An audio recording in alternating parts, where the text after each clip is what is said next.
지난주 우리들은 영적인 스승의 역할은 어떤 것인가 하는 질문을 품고 함께 생각해 보았습니다. 지난주에 사도행전 20장 앞부분 첫 단락을 저희가 함께 읽었는데요. 첫 단락을 읽어가면서 과연 바울과 디모데의 관계에서 볼 수 있듯이 혹은 바울이 개척했던 교회들, 사도행전에 나타난 것처럼 에베소의 교회, 또 고린도전서 후서에 있는 고린도의 교회, 또 여러 도시에 있던 그런 교회에 있던 성도들과 교회를 세우는 지금으로 얘기한 목회자들, 교회 리더십들과 더불어서 바울이 어떤 영적인 스승으로 그들에게 일했는가 하는 점을 돌아보았습니다. 이 질문에 대해서 저는 첫 번째로 모세의 경우를 통해서 또 바울과 디모데의 경우를 통해서 우리가 학교에서 만날 수 있는 또 학교에서 경험하는 스승의 역할들, 혹은 우리가 사회의 어떤 분야에서 만나고 또 관계를 갖게 되는 스승의 역할들과 조금 다른 점이 영적인 스승에게 있다는 것을 이렇게 정리해 보았습니다. 우리는, 즉 사람들은 자신에게 없는 것을 먼저 보지만 하나님께서 우리에게 허락해 주신 영적인 스승들은 주님이 그러하신 것처럼 우리에게 있는 것을 주목하게 하는 아주 귀한 역할을 감당하게 된다는 것이죠. 정리해 보면 유능한 스승이란 학교가 아니고 사회가 아니고 직장이 아니고 교회와 공동체 안에서 혹은 신앙 안에서 영적인 스승은 지금 하나님께서 내게 주신 것, 나의 손에 있는 것이 무엇인지를 주목하게 하십니다. 지난달 또 지난달 사순절과 부활절을 우리가 본 것처럼 하나님의 사람이란 결국 하늘을 주목하는 사람입니다. 땅의 사람은 땅에 있는 것을 주목하게 되어 있습니다.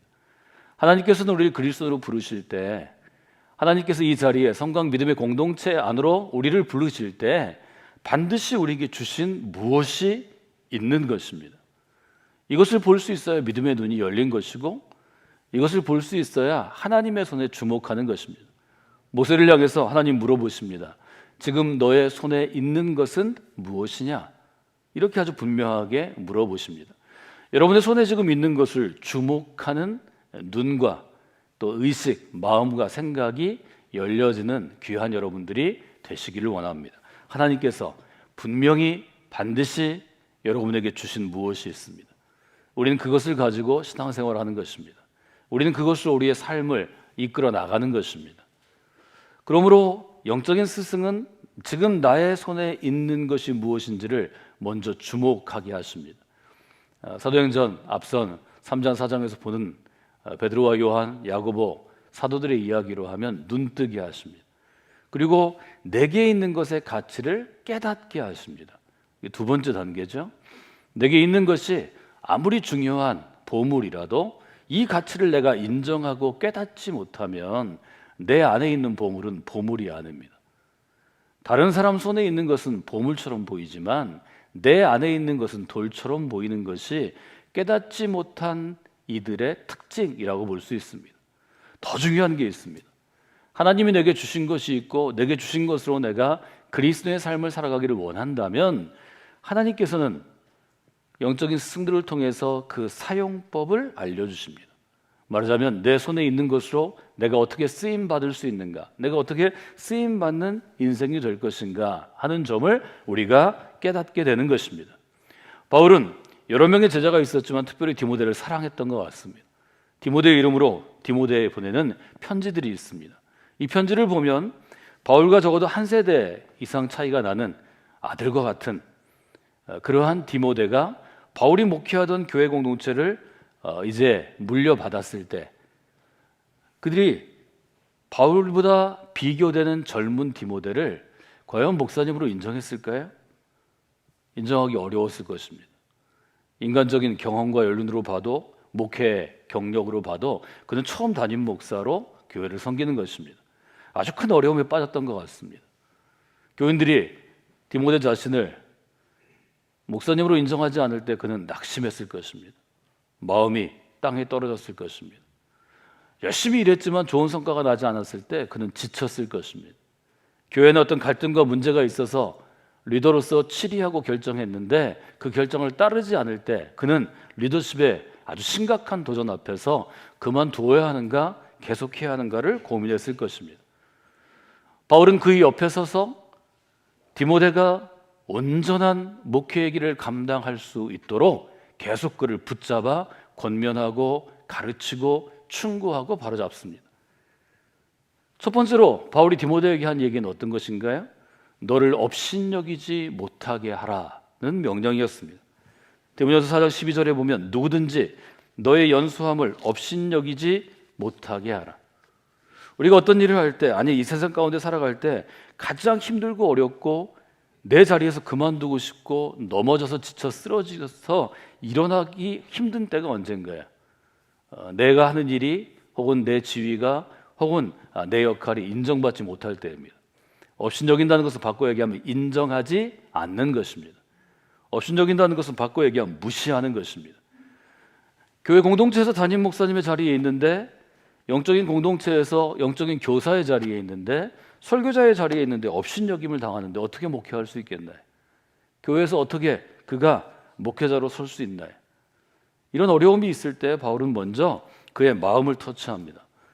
너는 젊지만, 아직 경력이 일천하지만, 아직 미숙한 부분이 있지만 업신여김을 받아서는 안 되는 존재다. 그렇게 얘기하고, 두 번째, 디모데를 세운 이유를 일깨워줍니다. 그것은 너에게 맡긴 일, 내가 반드시 해야 될 일에 전념하라는 것이었습니다. 말과 행실과 사랑과 믿음과 정결이 되어 믿는 자에게 본이 돼서 내가 이를 때까지, 도착할 때까지 읽는 것, 성경을 읽는 것과 성경을 권하는 것과 성경을 가르치는 것에 전념하라. 이것이 바울이 디모데에게 준 두 번째 권면이었습니다.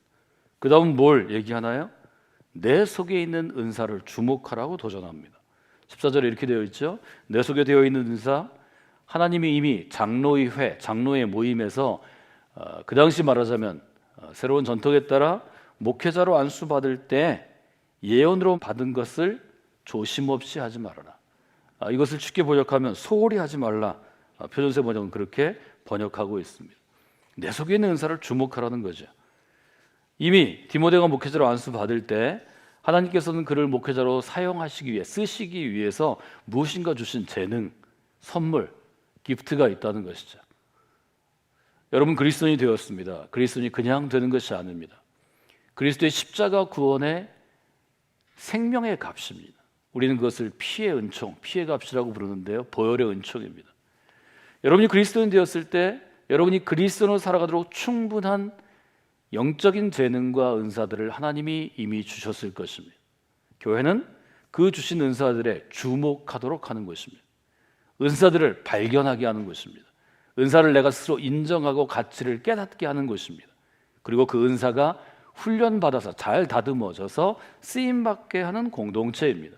여러분이 성광교회 안에서 여러분을 그리스도인으로 불러주신 하나님의 뜻과 하나님이 주신 은사와 하나님의 계획들을 주목하고 깨닫고 확인하고 사용하시는 분들이 되시기를 주님의 이름으로 축복해 드립니다. 바울은 디모데가 눈을 들어서 자신을 목회자로 부르신 그리스도를 바라보기를 원했을 것입니다. 바울은 디모데에게 도전하는 것입니다. 주님께 주목해라. 주님을 보내신 하나님 아버지께 주목해라. 제가 때때로 젊은이들에게 정신적으로 단단함을 좀 선물하기 위해서 가나안 농군학교 만드셨던 고 김영기 장로님의 일화를 몇 가지 소개해드렸습니다. 필리핀에서 박사의 사회상을 받을 때 그 아들이 너무 움츠러들고 국제적인 자리에서 자신감이 없을 때 아버지가 얘기합니다. 허리 펴라. 허리를 펴야 사람이 뻣뻣하게 설 수 있습니다. 하늘을 주목하면 허리는 펴지는 것입니다.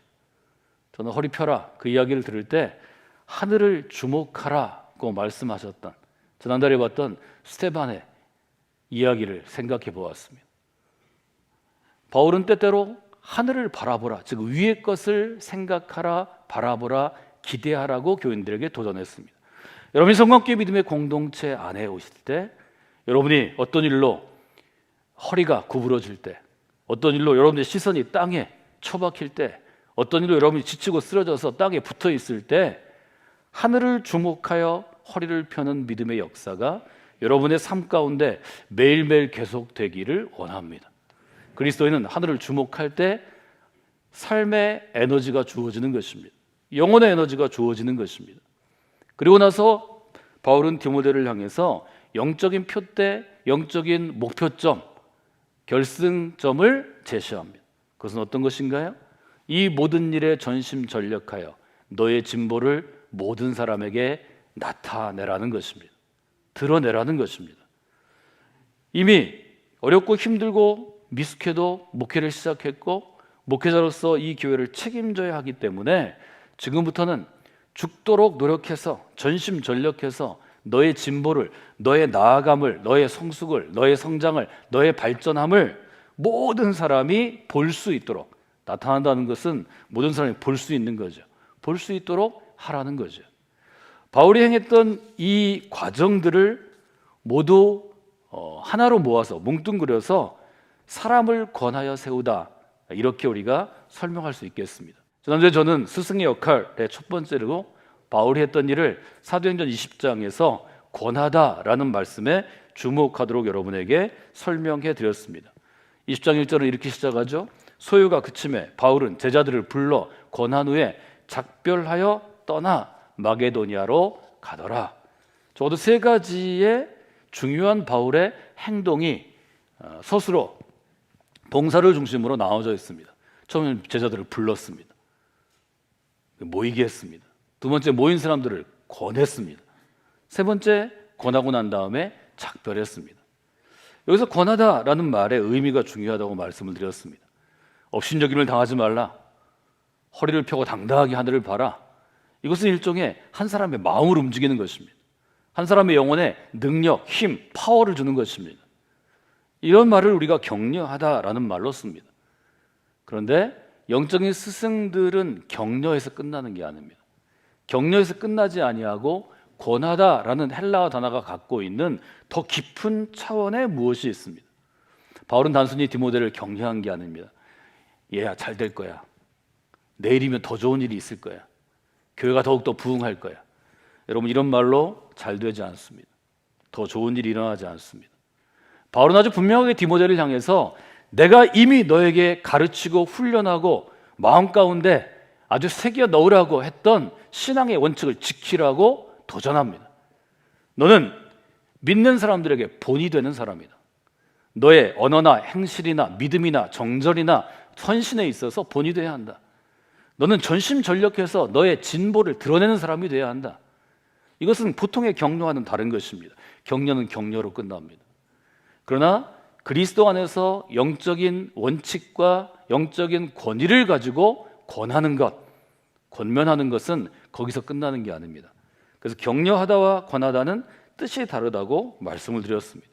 격려하는 것은 마음의 차원이고 생각의 차원이고 에너지를 주는 것이라면, 권하는 것은 성경의 진리를 세우고 그 진리의 원칙을 내 삶에 적용하도록 가르치고 훈련하고 돕는 것입니다. 아니, 듣지 않으면 그 몸을 쳐서 복종케 하는 그러한 순종 가운데로 이끌어가는 것입니다. 이것이 아주 중요합니다. 전 여러분 모두가 믿음의 공동체를 세우기 위해서는 이런 스승의 역할을 감당하는 그리스도인이 되어야 한다고 말씀을 드렸습니다. 제가 어디에 쓰임 받을까요? 저는 어디에 쓰임 받을 수 있나요? 이 질문을 하기 전에 여러분이 여러분 옆에 있는 누군가를 격려하고, 격려에서 나아가서 권하고, 권하는 것에서 나아가서 나보다 더 탁월한 그리스도의 제자로 세우고 있는가를 돌아보셔야 합니다. 우리의 쓰임은 바로 여기에 초점이 있습니다. 여러 가지 일을 할 수 있습니다. 교회 안에서도 여러 가지 일을 할 수 있습니다. 믿음으로도 여러 가지 일을 할 수 있습니다. 가장 중요한 것은 권하다라는 뜻, 누군가의 옆에 서서 믿음으로 바른 그리스도인이 되도록 돕고 세우다라는 뜻이라고 말씀을 드렸습니다. 바울이 디모데를 향해서 이 일을 감당했습니다. 디모데뿐만이 아니죠. 바울의 편지에 등장하는 수많은 사람들, 로마서 16장에 등장하는 100명이 넘는 사람들을 향해서 바울은 이 일을 감당했다고 분명하게 고백합니다. 여러분, 낮은 차원의 위로와 격려와 낮은 차원의 다독이는 것은 누구에게나 힘이 됩니다. 그러나 그것은 오래 가지 못합니다.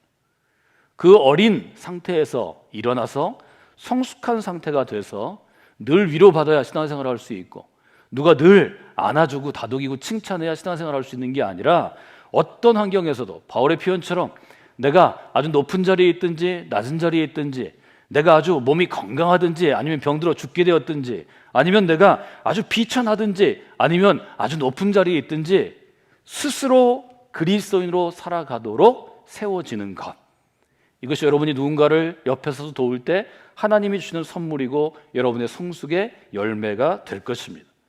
여러분이 그런 역할 가운데 쓰임받는 인생이 되게 해달라고 기도하시는 분들입니다. 기도해서 끝나서는 아니 됩니다. 여러분이 실제로 그런 곳에 쓰임받도록 지금이 여러분 자신을 확인할 때입니다. 우리가 주일 예배 드리는 것도 아주 신경을 쓰고 아주 어렵게 해야 지금 우리가 함께 모여 예배 드릴 수 있습니다. 이것도 자유로운 게 아닙니다. 그 외의 모든 사역들이 대면하는 사역들은 중단할 수밖에 없는 상황입니다. 이때 영적으로 어리고 누군가 옆에서 도움이 필요한 사람은 이제는 여러분들이 찾아가서 해 주실 수 있습니다. 그것이 바로 성령의 역할이라고 요한복음 14장은 우리에게 도전합니다. 옆에서도 도와주다, 권하다, 이 헬라 원어에서 같은 단어에서 보혜사 성령이라는 단어가 시작되었습니다. 요한복음 14장 16절에 보면 예수님께서 제자들을 고아처럼 그냥 따로 놓아두시지 아니하고 돕는 자를 보내신다고 약속합니다. 내가 아버지께 구했는데 그가 또 다른 보혜사를 너희에게 주셔서 영원토록 너희와 함께 있게 하리니 그는 진리의 영이라. 이것이 성령의 정의입니다. 성령 강림절입니다. 성령께서 행하시는 일을 우리가 생각하고 돌아보는 일입니다. 바울은 성령께서 너희와 함께 있는 것을 에베소를 통해서 너희의 마음의 중심에 거하시고, 이것을 한자어로 안내자를 써서 내주하시고라고 우리가 번역하고 한동안 오래 써왔습니다. 바울은 성령이 우리 안에, 우리 마음의 중심에 거기에 텐트를 치시고 집을 지으시고 거기 거하신다고 그렇게 표현했습니다. 이분은 어떤 역할을 하시나요? 옆에서도 도우시죠. 로마서 8장 성령 안에서의 자유, 복음은 성령 안에서의 자유입니다를 설명할 때 그렇게 바울은 얘기합니다. 26절, 이와 같이 성령도 우리의 연약함을 도우시나니 우리는 마땅히 기도할 바를 알지 못하다 오직 성령이 말할 수 없는 탄식으로 우리를 위하여 간구하시느니라. 이 성령의 역할 중에 하나라는 거죠. 이 성령의 역할이 바로 바울과 같은 영적인 스승이 디모데 같은 영적인 아들에게, 영적인 제자에게 한 일이고, 여러분이 교회 공동체 안에서 여러분이 전도한 이들, 여러분이 초청한 이들, 여러분의 소그룹에서 온전하고 단단한 그리스도인으로 이제 성장하는 이들을 위해서 해 주어야 하는 일이라는 거죠. 이 한 주 동안 여러분이 이 성령께서 우리를 도우시는 일을 분명하게 경험하시고, 여러분의 삶 가운데 우리의 섬김과 양육과 훈련이 필요한 귀한 영혼들을 여러분들이 섬기는 그러한 귀한 시간이 되시기를 원합니다. 지난 주일에 저희가 함께 읽었지만 시간이 오래 흘러서 묵상하지 못한 부분이 7절로부터 12절입니다. 7절의 사건은 아주 특이한 사건으로 분류되는 사건이죠. 한 청년이 있었습니다.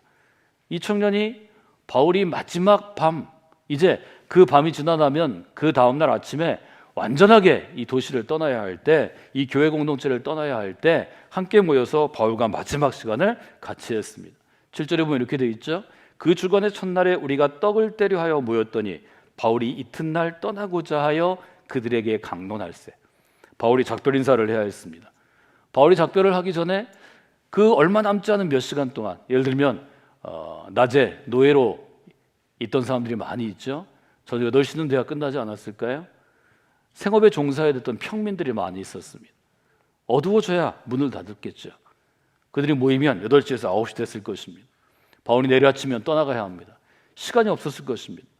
바울은 시간을 아껴서 그가 생각하고 있는 신앙의 원칙에 대해서, 우리가 어떤 하나님의 나라를 기대해야 되는지에 대해서, 어떻게 그 하나님 나라의 백성으로 살아가는지에 대해서, 그 하나님 나라의 백성을 기르고 양육하기 위해 어떻게 교회를 이루고 세우고 운영해야 되는지에 대해서 할 말이 많았을 것입니다. 계속해서 설교하고 강의하고 잘 알아듣는지 질문하고 확인했을 것입니다. 그들에게 강론할 때 말을 밤중까지 계속하며 하다 보니까 밤중까지, 여기 밤중은 한밤중입니다. 우리로 얘기하면 새벽까지 계속해서 강론했습니다. 그러니까 8절에 보면 우리가 모인 뒤따르게 등불을 많이 켰는데 불을 켜고 저녁에 모였을 거 아니겠어요? 9절 유대교를 하는 청년이 창에 걸터 앉아 있다가 깊이 졸더니 아마 시간이 지나가고 또 낮에 열심히 일해서 졸을 기도했을 것입니다. 또 등불을 많이 켜놨기 때문에 우리가 과학적으로 얘기하면 산소가 부족해서 많은 사람들이 좀 어려웠을 것입니다. 바울이 강론하기를 더 오래 하며 바울이 그치지 않습니다. 마지막 시간입니다. 마지막 기회입니다. 마지막 권면입니다. 바울은 그치지 않고 더 뜨겁게 강력하게 도전하고 설교합니다. 졸음을 이기지 못하여 3층에서 떨어지거늘 그래서 유대교라는 청년이 떨어졌습니다. 일으켜 보니 죽었더라. 사고가 난 거죠.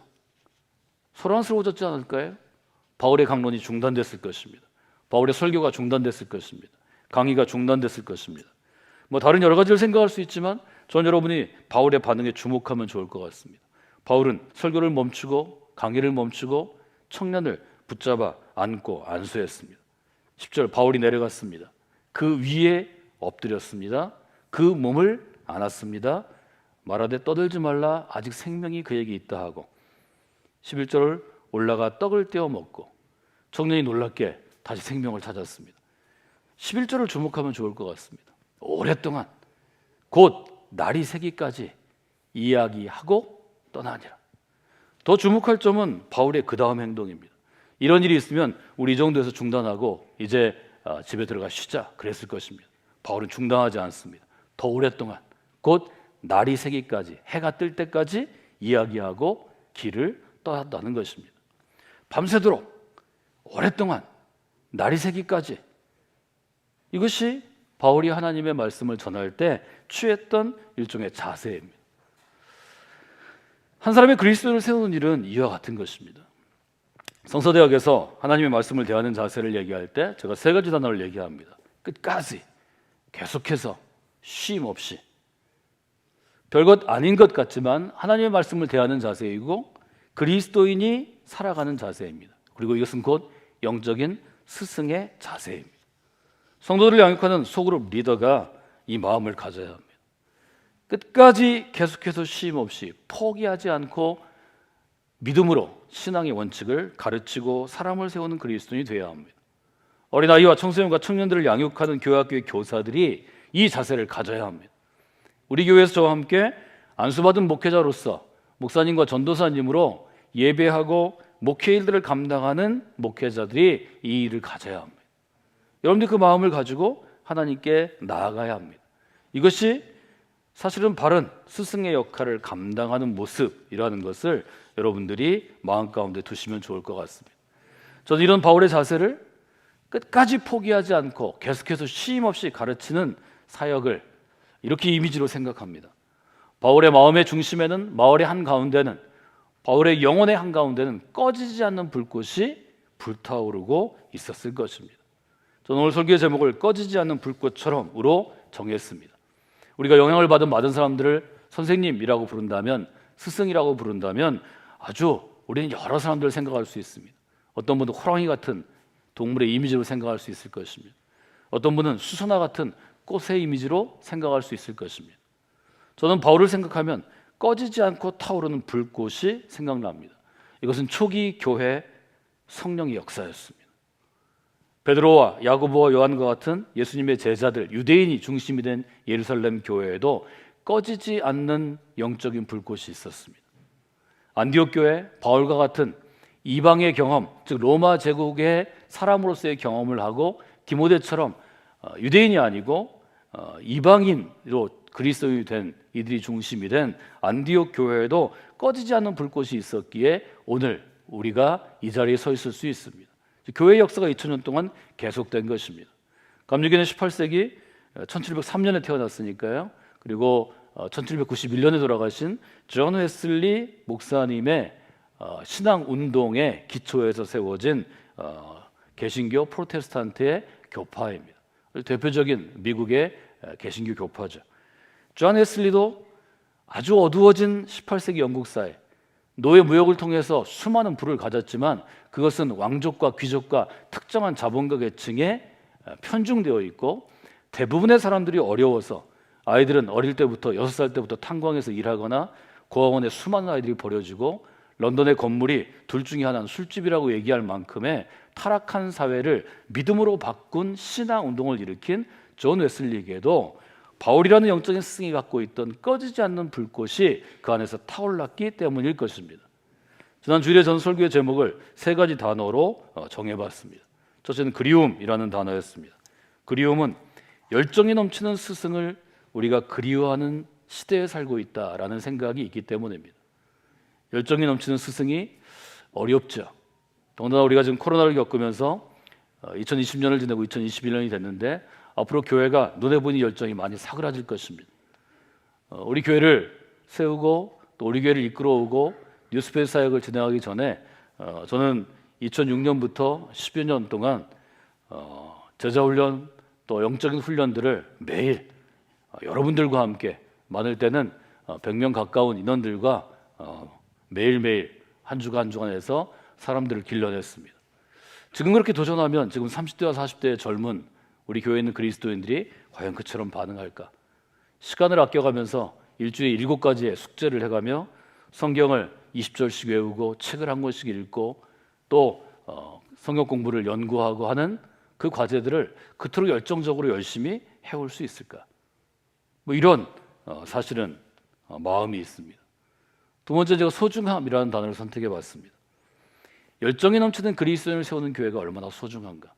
그 그리스도인이 점점점 교회 공동체를 섬기고 선한 영향력을 끼치고 여러 사람을 믿음의 사람으로 만들어서 누군가의 가슴에 영적인 스승으로 기억될 때 일은 얼마나 소중한 일인가?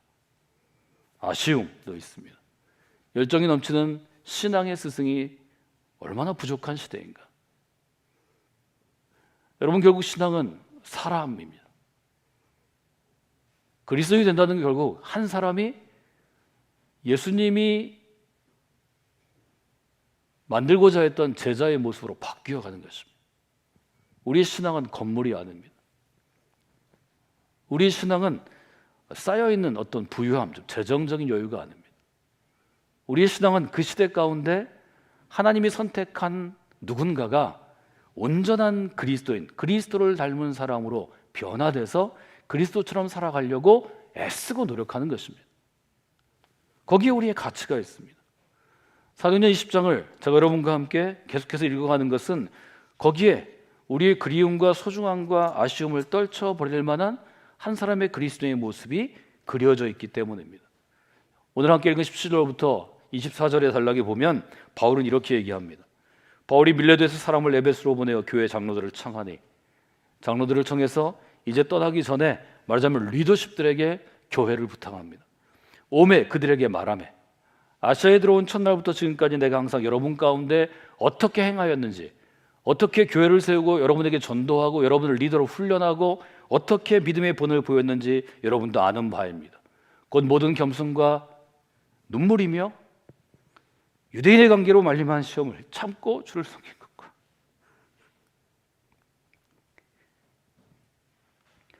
어떤 어려움에도 주를 섬긴 것, 제가 그것을 여러분에게 남겨주기를 원합니다. 20절이 이렇게 되어 있죠. 유익한 것을 위해서 여러분에게 공중앞 여러 사람이든지 아니면 집에서든지 거리낌이 없이 전하여 가르쳤습니다. 첫 번째는 어떤 어려움에도 주를 섬기는 신앙의 모습을 포기하거나 감추거나 부끄러워하지 않는 것입니다. 바울은 복음을 부끄러워하지 않는다고 분명하게 로마서에서 못 박아 얘기합니다. 여러분 중에 그런 분들이 많이 나오셔요. 그리스도인은 공중 앞에서나 사람이 많든지 사람이 적든지 영적으로 유익한 것은 거리낌 없이 가르치고 전할 줄 알아야 합니다. 세 번째, 그리스도인 21절, 유대인과 헬란들에게 하나님께 대한 회개와 우리 주 예수 그리스도에 대한 믿음을 증언한 것입니다. 믿음을 증언할 줄 알아야 합니다. 꺼지지 않는 불꽃과 열정으로 살아가면 이 세 가지가 우리 안에 나타납니다. 어떤 환난과 시험에도 그것을 참아내고 견뎌내고 주를 섬기는 것, 유익한 것, 영적으로 유익한 것은 거리낌 없이 부끄러움 없이 전하고 가르치는 것, 믿음을 증언하는 것. 그리고 바울은 마지막 얘기를 하죠. 보십시오, 이제 나는 성령에 매여 예루살렘으로 갑니다. 성령에 매여라는 표현을 씁니다. 거기서 무슨 일을 당할지 알지 못합니다. 오직 성령이 각성해서 내게 증언하여, 성령이 증언하여라는 표현을 쓰죠. 결박과 환난이 나를 기다린다고 하시나 내가 달려갈 길과 예수 그리스도께서 내게 주신 사명, 하나님의 은혜의 복음을 전하는 일을 마치려 하면은 나의 생명조차 조금도 귀한 것으로 여기지 아니합니다.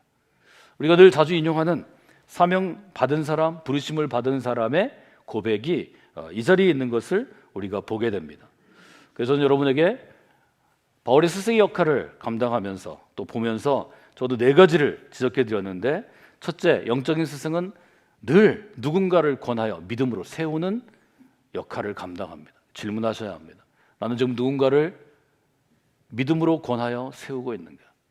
두 번째, 영적인 스승은 항상 하나님의 일을 감당합니다. 나는 성도들과 함께 사역 팀을 이루어서 그 사역을 감당하고 사역을 감당하는 그 일을 통해 또 다른 그리스도의 사람, 그리스도의 제자를 세우고 있는가? 세 번째, 이 일은 신앙의 원칙 위에 세워져야 되기 때문에 신앙의 원칙을 포기하지 아니하고 준수하고 고수해야 합니다. 누군가를 밤새도록 가르칠 만한 열정으로 가르침으로 세우고 있는가?